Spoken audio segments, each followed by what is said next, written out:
Ya, shalom saudara. Selamat Natal ya. Selamat Natal dan selamat menyambut tahun yang baru ya. Soalnya tahun baru ini cuma tinggal hitungan hari ya saudara ya. Jadi bukan hitungan bulan lagi, cuma hitungan hari aja. Di tahun baru begitu tanggal 1 nanti saya bilang gini. Nggak terasa ya, 364 hari lagi sudah 2025. Kapan dari waktu di awal tahun ya 2023, waktu kita ibadah sama-sama, ibadah pertama kali, waktu itu kita bilang gini, nggak terasa ya, kira-kira 360 hari lagi 2024. Memang ternyata hari itu berlalunya cepet ya, dan banyak kejadian kita alami ya, banyak kejadian, ada suka, ada duka, tapi satu hal yang membuat saya bersyukur melihat kita semuanya itu justru semakin mendalam dengan Tuhan, nggak meninggalkan Tuhan, tapi semakin mendalam dengan Tuhan. Saya berharap nanti di tahun 2024 kita semakin mendalam lagi dengan Tuhan. Bukan cuma semakin mendalam saudara, tapi semakin berbuah di dalam Tuhan. Dan buahnya itu bisa dinikmati orang banyak. Amin saudara. Yuk, hari ini saya ingin share dengan kita semuanya dari Matius saudara, pasal 1 ayat 23. Kalau saya dapat, saya akan bacakan ya untuk kita semuanya. Matius pasal 1 ayat 23. Sesungguhnya anak darah itu akan mengandung dan melahirkan seorang anak laki-laki, dan mereka akan menamakan dia Immanuel, yang berarti Allah menyertai kita. Kalau kita melihat konteksnya, ingin melihat konteksnya, kenapa kok sampai muncul Immanuel? Sebenarnya dalam perjanjian baru ini adalah penggenapan saudara, penggenapan dari apa yang Tuhan nubuatkan di perjanjian lama. Nah, saya akan bacakan di Yesaya 7 ayat 14 saudara. Sebab itu Tuhan sendirilah yang akan memberikan kepadamu suatu pertanda. Sesungguhnya seorang perempuan muda mengandung dan akan melahirkan seorang anak laki-laki, dan ia akan menamakan dia Immanuel. Saudara, waktu itu ya, jadi nubuatan ini, firman ini datang di masa pemerintahan Raja Ahaz ya, di kerajaan Yehuda. Waktu itu saudara, kerajaan Yehuda ditekan sama koalisi kerajaan Aram dengan kerajaan Israel. Kenapa kok dia ditekan? Dia ditekan supaya mau bergabung dengan koalisi ini. Kerajaan Yehuda ini ditekan supaya mau bergabung dengan koalisi ini. Kenapa? Karena waktu itu ada invasi dari kerajaan Asyur. Nah ini kalau nggak berkoalisi, nggak dihadang, khawatirnya ini semua bakal disikat habis, bakal dikuasai semua sama Raja Asyur. Nah tapi kerajaan Yehuda ini, rajanya Ahaz ini, dia bimbang, gabung nggak.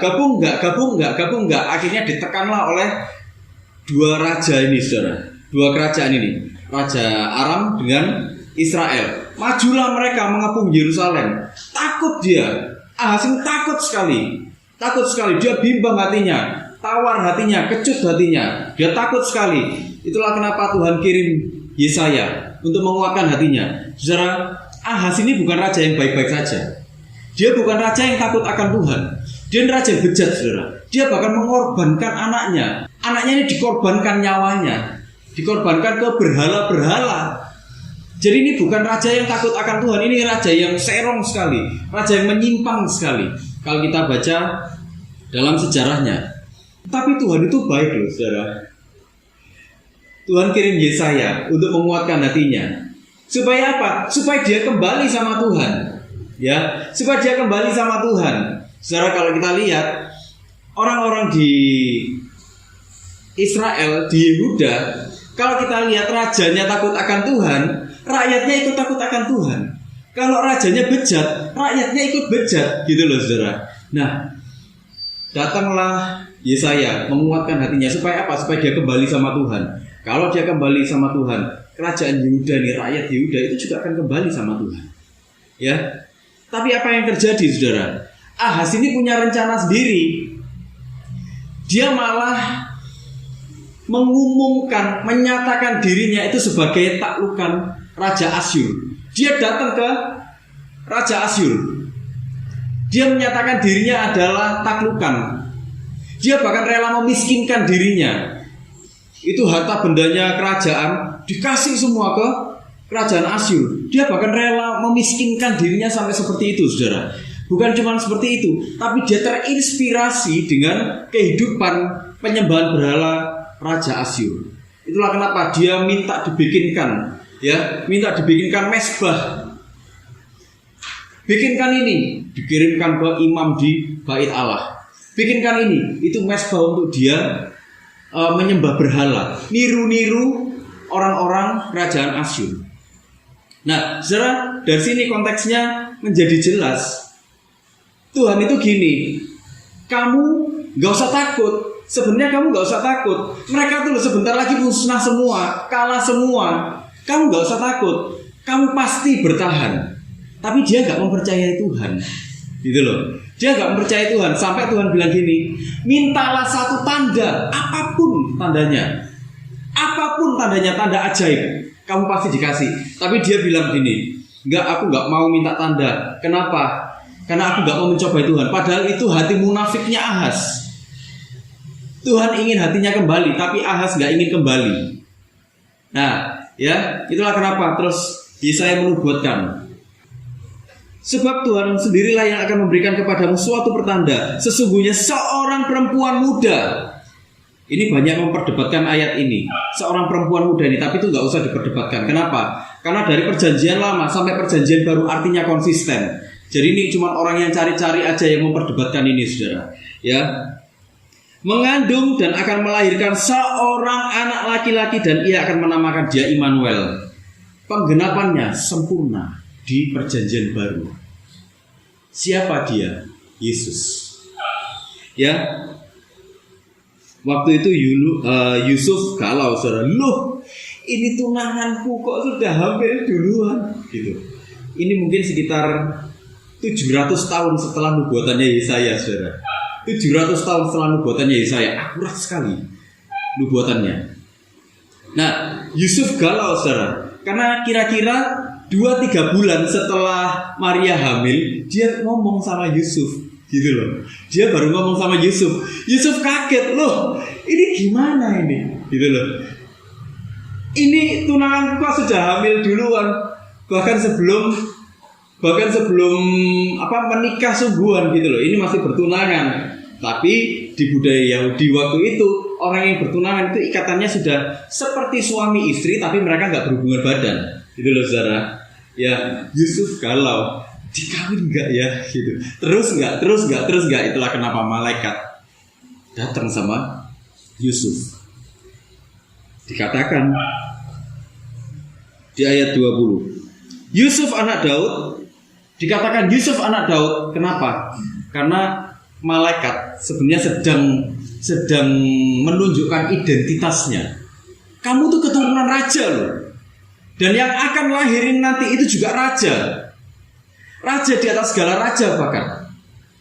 Gitu ya. Jadi jangan kecil hatimu, jangan tawar hatimu, gitu ya. Janganlah engkau takut mengambil Maria sebagai istrimu, sebab anak yang di dalam kandungannya adalah dari Roh Kudus. Nah, itulah. Nah, saudara, singkat cerita, Yusuf meneruskan. Akhirnya Yusuf menikah dengan Maria, tapi dia tidak berhubungan badan. Saudara, saya ingin masuk langsung ke kata Immanuel, ya. Nanti kita bisa melihat hubungannya. Immanuel ini artinya apa? Immanuel ini kata Ibrani, artinya Allah beserta kita. Dalam konteks perjanjian barunya dikatakan begini, dia itu Allah yang berinkarnasi menjadi manusia. Dia Allah itu mengambil rupa seorang hamba menjadi manusia, hadir di tengah-tengah kita.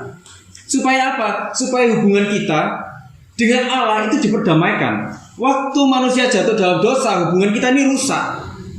Bukan cuma hubungan kita rusak, tapi sifat-sifat manusia itu menjadi dosa, menjadi rusak semuanya. Bahkan dari bayi pun, dari masih kecil pun, anak-anak itu sudah tahu menjadi egois itu bagaimana, ya kan? Kita pernah bahas kan?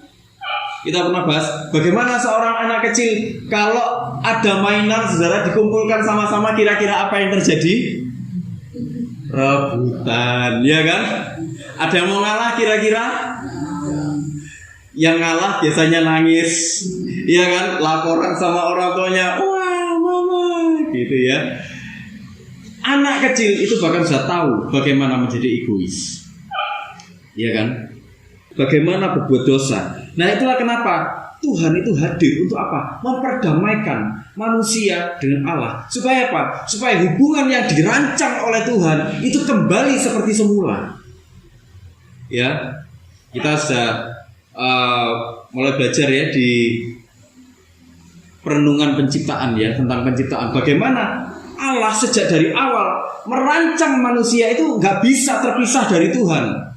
Tapi manusia karena keinginannya, karena kedagingannya, karena egonya memilih untuk terpisah dari Tuhan. Dan itu membinasakan manusia.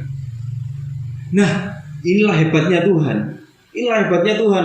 Manusia berdosa loh masih dicari sama Tuhan. Ya, kalau kita manusia, kalau kita yang manusia nih saudara ya, kira-kira ada orang yang bikin gara-gara sama kita gitu, kira-kira kita cari saudara? Malas kan? Ya kan, tapi itu hebatnya Tuhan. Manusia ini sudah melukai hatinya. Manusia ini sudah terang-terangan memberontak sama dia, tapi didatangi sudah. Ayo diperdamaikan. Itu loh. Hubungan seperti apa yang dia impikan, apa yang dia harapkan, itu yang Tuhan inginkan untuk kembali. Artinya saya ingin bilang gini, waktu dia berkata Immanuel, Allah beserta kita, dia itu berharap Tuhan menjadi dunia kita. Apa yang kita lakukan, apa yang kita pikirkan, apapun yang ada di pikiran kita, apapun yang ada di hati kita, semuanya itu tentang Tuhan, Tuhan, Tuhan, dan Tuhan. Seperti waktu manusia ada di Taman Eden, seperti waktu manusia diciptakan pertama kali, kembali lagi seperti semula. Jadi itu yang Tuhan harapkan. Allah beserta kita, artinya sebenarnya Tuhan yang menjadi seluruhnya itu dunianya kita. Apapun yang kita pikirkan, waktu kita bangun pagi hari, kling, kita langsung ngomong terima kasih Tuhan. Apapun yang kita alami hari demi hari, kita langsung ngomong semuanya ini Tuhan Engkau baik. Waktu kita mau tidur, kita bilang Tuhan begitu banyak yang terjadi hari ini, tapi Tuhan Engkau baik, Engkau selalu punya rencana yang terbaik di dalam hidupku. Itu yang Tuhan inginkan. Immanuel, Allah beserta kita. Itulah kenapa dia menjadi pengantara kita. Dia berada di tengah-tengah. Nah, saudara, itulah kenapa di Yohanes 14 ayat 6 dikatakan gini. Kata Yesus kepadanya, Akulah jalan dan kebenaran dan hidup. Tidak ada seorang pun yang datang kepada Bapa kalau tidak melalui Aku. Akulah jalan dan kebenaran dan hidup. Dia datang dengan natur manusia, Allah sekaligus manusia. Untuk apa? Menjadi pengantara antara kita dengan Allah, supaya kita bisa menikmati hubungan kembali dengan Allah. Bayangkan, dia Allah loh. Sebenarnya dia berhak menikmati semua kemewahan, tapi enggak. Dia mengosongkan dirinya. Dalam Filipi 2 ayat 7 dikatakan, dia ini mengosongkan dirinya dan mengambil rupa seorang hamba. Dia tidak menganggap itu hak-hak yang harus dia pertahankan. Dia kesampingkan semuanya. Kita pernah bahas ya. Sebenarnya dia kalau ini dia Allah yang punya segala sesuatu. Dia kalau mau lahir di istana, dia lahir dalam kemewahan, berhak nggak sebenarnya? Berhak. Tapi kenapa dia nggak mau lakukan itu, saudara? Kenapa dia nggak mau lakukan itu, saudara?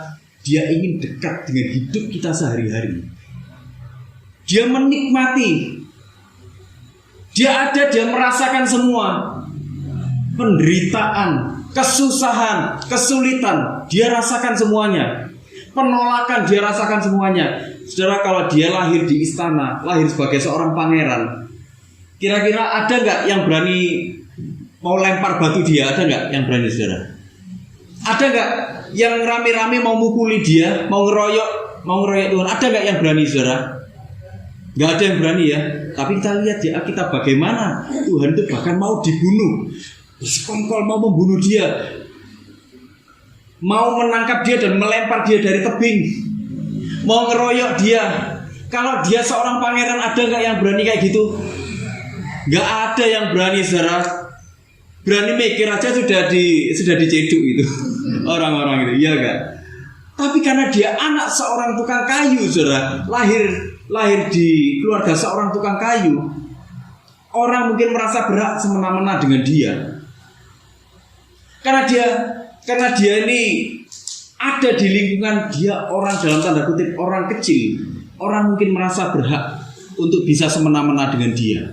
Apalagi orang-orang yang punya kekuasaan, ya kan? Tapi Yesus merelakan dirinya. Dia diolok-olok, dia ditelanjangi. Bukankah itu sebenarnya bagi kita tuh nggak pantas kan, saudara? Tapi Yesus justru memilih seperti itu. Inilah mujizat sebenarnya. Inilah mujizat. Saudara, Yesus ini dalam kehadirannya di dunia, dia melakukan mujizat yang sebenarnya sama sekali nggak masuk akal. Yang pertama apa? Dia lahir dari kandungan seorang perawan. Ada nggak yang seperti itu di dunia ini, saudara? Ada nggak? Sing ngaku-ngaku. Iya, yang ngaku-ngaku. Tapi kenyataannya orang kalau berani ngaku-ngaku seperti itu, padahal nggak terjadi, ya kan? Dia memilih di mana dia lahir. Ada nggak orang bisa milih di mana dia lahir, saudara? Nggak ada ya. Cuma Tuhan yang bisa milih dia lahir di mana. Ini mujizat. Mujizat yang kedua, dia milih kapan waktunya bangkit dari kematian, saudara. Ada nggak orang yang bisa milih seperti itu? Nggak ada ya. Tapi Tuhan kita itu Tuhan yang luar biasa. Bayangkan, ini Tuhan hadir di dunia, menikmati hidup yang keras seperti kita loh. Dia semenjak kecil. Jadi ceritanya Yusuf itu mati muda, saudara.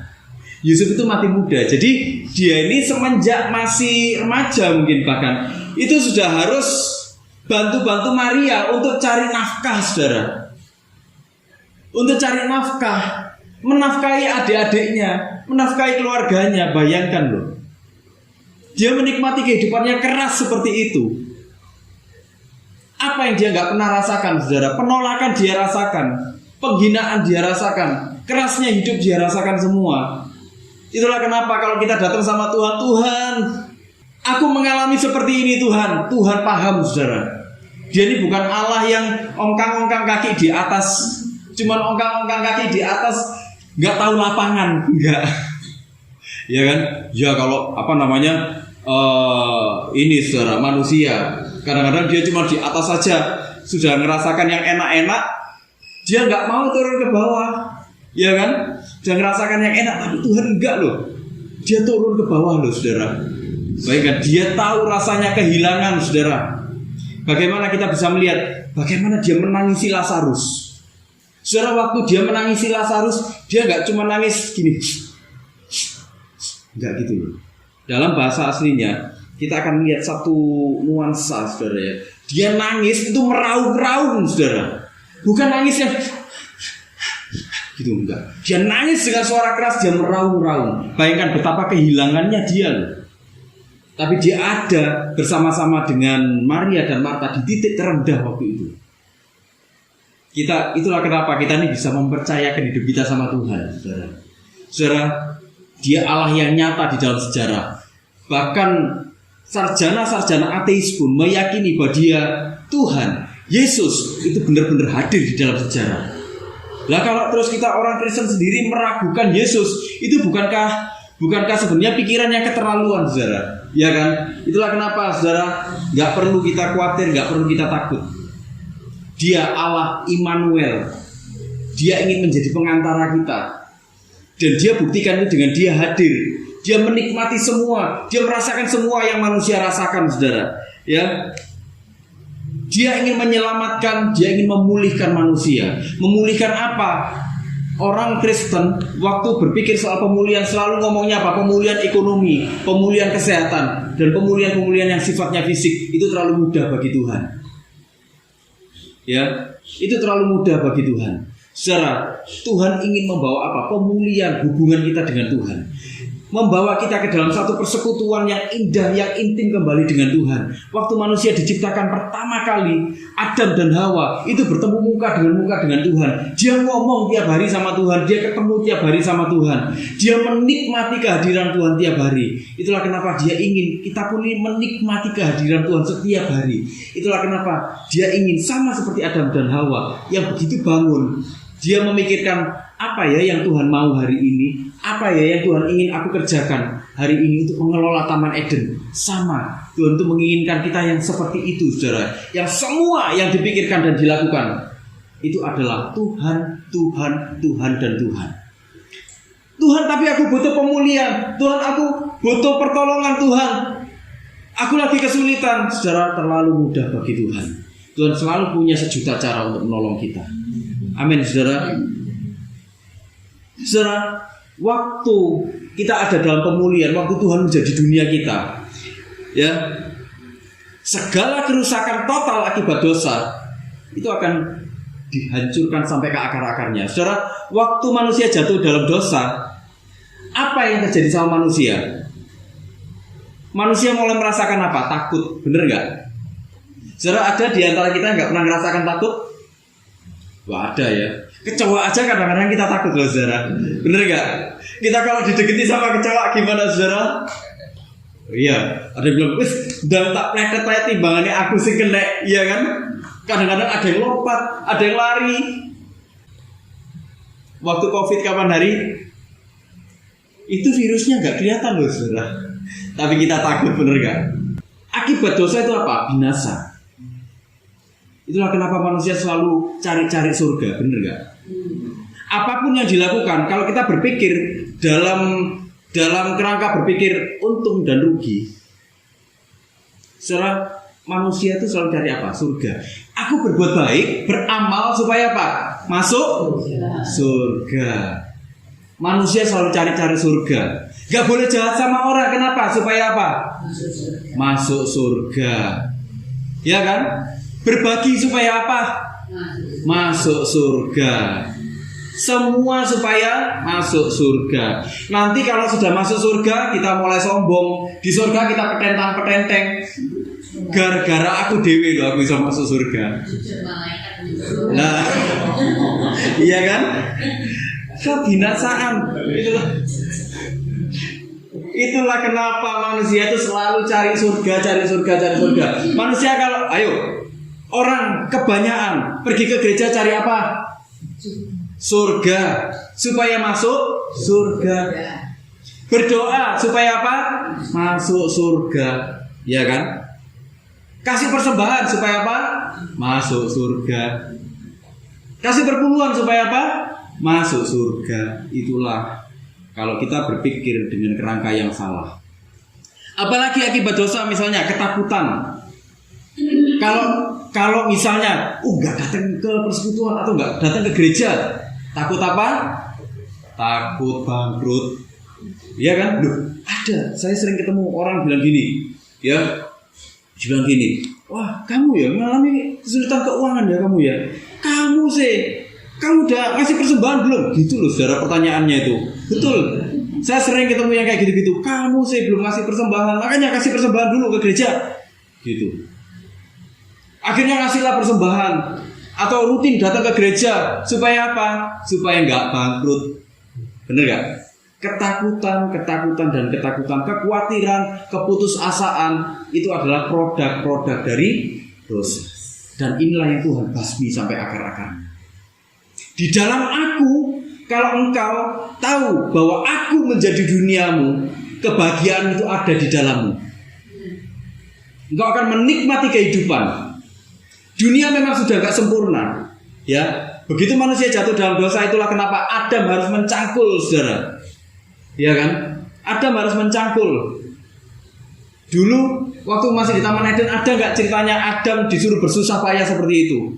Gak ada ceritanya. Betul, Adam enak-enakan di sana. Dia bekerja tapi menikmati, enak. Tapi begitu jatuh dalam dosa, apa yang terjadi? Ya kan?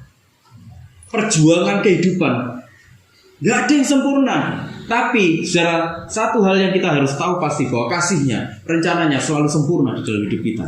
Itulah kenapa Tuhan itu ingin Dia menjadi dunia kita. Supaya apa? Supaya kita hidup di dalam rencananya yang sempurna. Supaya apa? Supaya kita ini hidup dalam kasihnya yang sempurna. Waktu kita hidup di dalam itu, ketakutan itu akan digantikan dengan damai sejahtera. Kebinasaan itu akan diganti dengan kekekalan.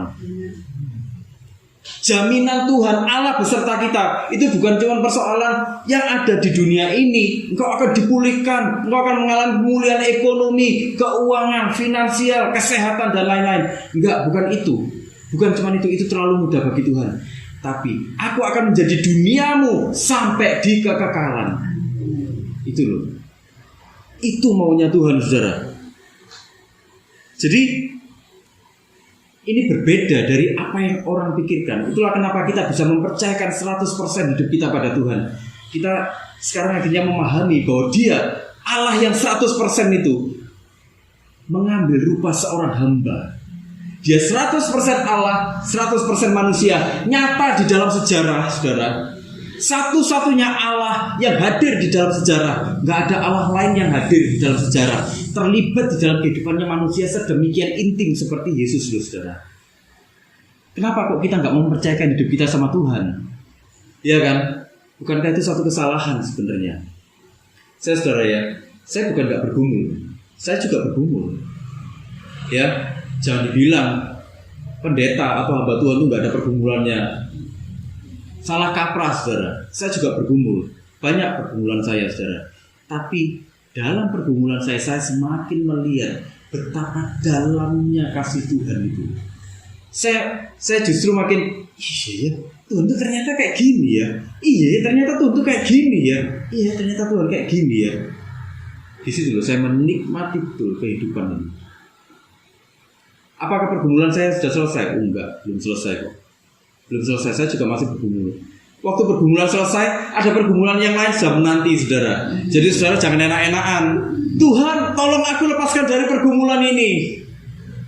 Tuhan gini, oke nak, tunggu ya season selanjutnya. Tunggu season selanjutnya. Begitu selesai kita langsung gini, terima kasih Tuhan, Engkau menolongku melewati pergumulan ini. Tapi Tuhan sudah gini, nak, tunggu season selanjutnya. Kenapa? Karena kehidupan ini gak sempurna gitu loh. Tapi Tuhan tuh ingin ngomong gini, nak, tapi kasihku sempurna di dalammu. Tapi rencanaku sempurna di dalammu. Itulah kenapa, ayo nak, jadikan aku duniamu, berjalanlah dalam rencanaku nak, ikuti kehendakku nak. Engkau akan menikmati kasihku nak, dan kau akan tahu bahwa kebahagiaan itu bukan dari luar ke dalam, tapi dari dalam keluar. Karena aku ada di dalammu. Aku Immanuel, selalu besertamu. Gitu loh. Artinya aku menjadi duniamu. Apa yang kau pikirkan, apa yang kau lihat, apa yang kau rasakan, apa yang kau lakukan, semuanya adalah tentang aku dan aku. Kenapa? Karena Dialah sumber kehidupan. Dia sumber kasih, Dia sumber segala sesuatunya. Itulah saudara ya. Saudara, bagi kita orang-orang yang diperdamaikan dengan Tuhan, gak perlu takut, gak perlu menyerah menghadapi dunia yang rusak karena dosa. Kenapa? Karena dosa ini sebenarnya sampai ke akar-akarnya itu sudah dikalahkan sama Tuhan. Gitu loh. Tapi memang kita tetap harus hidup di dalam dunia yang gak sempurna ini. Tapi ingatlah bahwa dosa tidak berkuasa lagi atas hidup kita. Itulah kenapa kita bisa menghadapi hidup ini dengan damai sejahtera di dalam hidup kita. Ya. Jadi jangan pernah takut, jangan pernah khawatir. Kenapa? Karena ketakutan dan kekhawatiran itu adalah produk dari dosa. Loh, kita takut sesekali karena kita masih hidup di dalam dunia yang ini ya, yang fana ini. Kita sesekali takut, wajar kok. Ya nggak wajar kalau kita hidup di dalam ketakutan. Kita khawatir sesekali, wajar. Tapi jangan hidup dalam kekhawatiran. Kenapa? Karena begitu ketakutan, kekhawatiran menguasai hidup kita nggak akan pernah melihat Tuhan lagi. Kita akan melihat bahwa dunia ini lebih besar daripada Tuhan. Saudara, saya mau katakan, dunia ini yang menciptakan siapa, saudara? Tuhan kan? Saudara, saya mau tanya, yang ngasih izin iblis untuk ada di dunia ini siapa? Tuhan juga kan? Artinya apa? Siapa yang membatasi? Tuhan. Siapa yang berkuasa? Tuhan juga kan. Itulah kenapa jangan takut, jangan khawatir, dan jangan tertipu dengan tipu dayanya iblis. Kita orang-orang percaya ada di dalam kendalinya Tuhan. Semua ada di dalam kendali Tuhan. Kalau kita melihat Ayub, bagaimana iblis, setan-setan, roh-roh itu bahkan masih minta izin sama Tuhan untuk mencobai Ayub. Dan Tuhan izinkan cuman sampai di sini saja, nyawanya kamu gak boleh sentuh. Dan iblis gak berani sentuh nyawanya. Artinya apa? Waktu kita memahami ini, kita akan melihat rencana Tuhan sedang terjadi di dalam hidup kita. Dan kita gak perlu takut menghadapi kehidupan. Mungkin kita hari ini menghadapi kesakitan, tapi saudara, Tuhan izinkan dan Tuhan akan memberikan kita kekuatan. Kita mungkin menghadapi permasalahan-permasalahan ekonomi, finansial hari ini. Gak masalah saudara, kalau Tuhan izinkan, Tuhan juga akan kasih penyertaan. Tuhan pasti akan kasih kekuatan. Hiduplah dalam damai sejahteranya Tuhan. Pandanglah Tuhan. Itu loh. Waktu kita menyadari itu, kita akan selalu bersyukur, dan bersyukur. Kita punya perspektif yang enggak. Waktu ini terjadi, hal yang gak ideal ini terjadi. Waktu ada tragedi bahkan, kita akan melihat ternyata Tuhan menata segala sesuatunya dengan baik. Saudara, kapan hari waktu Papa meninggal itu, saya tuh dalam hati tuh gul loh saudara sebenarnya. Karena meninggalnya Papa ini pas di depan mata saya, gitu loh, pas di depan mata saya. Berapa hari sama si ngomong, nyuapi, melayani gitu ya. Pagi-pagi saya masih nganter Papa di CT scan, di MRI. Masuk ke kamar, dalam perjalanan masih ada. Pas di kamar, kok ya gak ada gitu. Saya tuh gul loh masih ini. Tapi waktu itu akhirnya saya gini. Iya, itu memang bagi saya itu tragedi ya. Itu kehilangan. Tapi saya pikir lagi, iya ya. Dokter sudah bilang nanti malam pindah ke ICU. Gitu. Pindah ke ICU.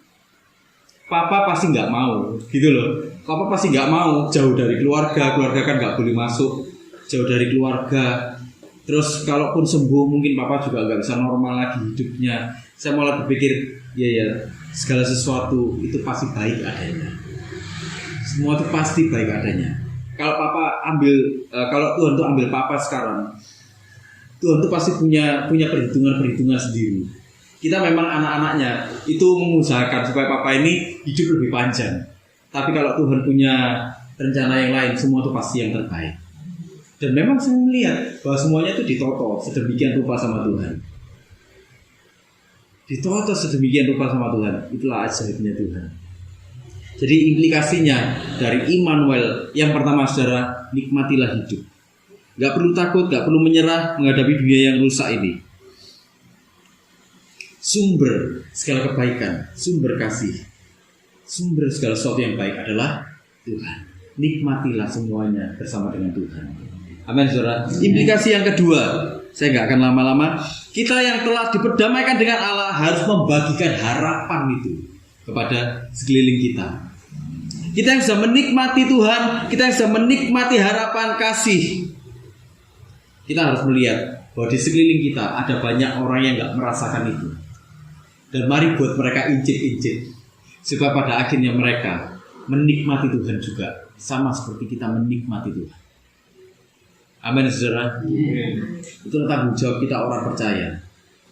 Itu ya, sebenarnya itu sejalan dengan apa yang Tuhan rancang.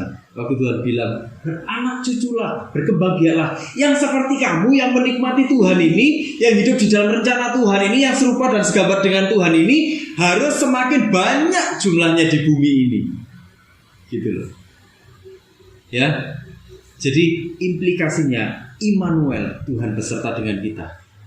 Biarlah Tuhan menjadi dunia kita. Dan waktu Tuhan menjadi dunia kita, biar yang lain ikut merasakan bahwa Allah yang berencana di dalam hidup kita itu bisa dirasakan juga sama mereka yang ada di luar sana. Amin saudara. Mari kita sama-sama berdoa saudara.